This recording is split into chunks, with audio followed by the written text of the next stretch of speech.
আসসালামু আলাইকুম। অনেক সময় বিভিন্ন জায়গাতে বাচ্চাদের নাক কান ফোড়াতে গিয়া ইনফেকশন হয়, কিলয়েডের মতো একটা সমস্যার সৃষ্টি হয়। তো পেয়াদা পাই নাই।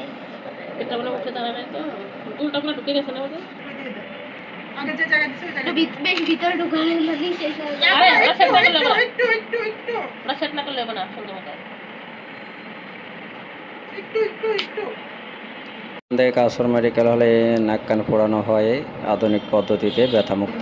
নাম কি ক সুমাইয়া।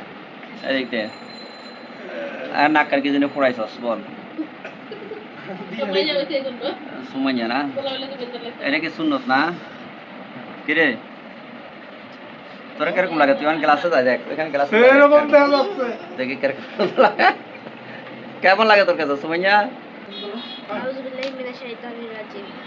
আলহামদুলিল্লাহি রাব্বিল আলামিন আর রহমানির রহিম মালিকি ইয়াউমিদ্দিন ইয়াকা না'বুদু ওয়া ইয়াকা নাস্তাইন ইহদিনাস সিরাতাল মুস্তাকিম সিরাতাল লাযিনা আন'আমতা আলাইহিম গায়রিল মাগদুবি আলাইহিম